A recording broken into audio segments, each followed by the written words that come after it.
शांति गांव हरे भरे खेत और चमकती नदियों के बीच बसा एक खूबसूरत गांव। यहाँ जिंदगी एक शांत गति से चलती थी। गांव वाले सीधे सादे और मेहनती थे। मुझे अपने ज्ञान से बहुत प्यार है। ये जीवन और सुंदरता से भरा है। राधा गांव के मुखिया की बेटी थी। वो अपनी खूबसूरती और नेक दिल के लिए जानी जाती थी। राधा अपने गांव और अपनी जिंदगी से बेहद प्यार करती थी। वो शांति और मासूमियत की मिसाल थी। राधा बेटा जरा काम में हाथ दे दी। आ रही हूँ माँ।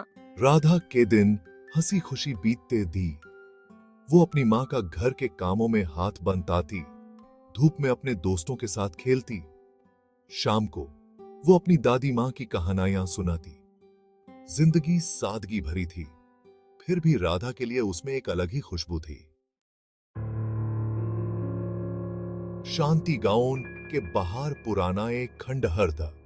ये एक शानदार महल के अवशेष था। अब ये वीरान और भूली बिसरी हालत में था। गांव वाले एक दुखद अतीत की कहानियां सुनाते थे। उनका मानना था कि खंडहर भूतिया था। लोग रात में अजीब आवाजें और डरावनी रोशनी की बात करते थे। सूरज ढलने के बाद किसी की भी खंडहर के पास जाने की हिम्मत नहीं होती थी। डर ने उस जगह को अपने जाल में जकड़ लिया था। खंडहर का नाम सुनाते ही लोगों की रूह कांप जाती थी। फिर भी राधा के लिए खंडहरों में एक अजीब खिंचाव था। मोहन लोहार का बेटा राधा से बेहद प्यार करता था। वो एक मजबूत और दृढ़ निश्चयी युवक था। राधा, ये फूल तुम्हारे लिए लाया हूँ। उम्मीद है तुम्हें पसंद आएंगे। मोहन अक्सर राधा के लिए तोहफे लाता। वो उसकी तारीफों के पुल बांधता। हालांकि राधा उसकी पेशकदमियों पर उदासीन रहती। तुम्हारी मुस्कान मेरा दिन बना देती है, राधा। उसका दिल उसके प्यार से अछूता रहा। वो यूं से एक प्यारे दोस्त से ज्यादा कुछ नहीं मानती थी। मोहन का राधा के लिए प्यार सच्चा था, लेकिन वो एक तरफा था। एक पूर्णिमा की रात राधा खंडहर की ओर खींची चली आई। एक अजीब सी शक्ति यूज उस वीरान जगह की ओर खींच रही थी। मुझे नहीं पता क्यों, लेकिन कुछ मुझे बुला रहा है। मुझे जाना होगा। जैसे ही वो टूटे हुए फाटकों से अंदर दाखिल हुई, एक ठंडी हवा उसके पास से गुजरी। यूजे एक दिव्य और मनमोहक एहसास हुआ, और तभी उसने यूज देखा।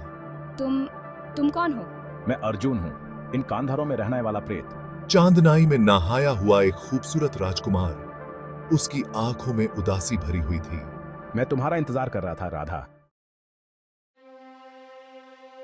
अर्जुन ने अपने प्यार और विश्वासघात की कहानी सुनाना शुरू की। मैं कभी एक शक्तिशाली राज्य का राजकुमार था।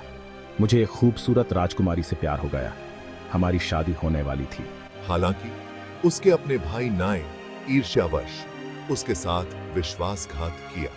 मेरी शादी के दिन मेरे भाई नाय पीठ पीछे वार करके मेरा कत्ल कर दिया। मैं मारा गया और मेरी आत्मा शांति न पा सकी और इन कांधारों में कैद हो गई। मुझे एक भूत के रूप में पृथ्वी पर भटकने का श्राप मिला है। अर्जुन की आत्मा विश्वासघात से बंधी हुई अब अपनी दुखद कहानी राधा के साथ साझा कर रही थी। वो अकेली थी जो उसके दर्द को समझ सकती थी।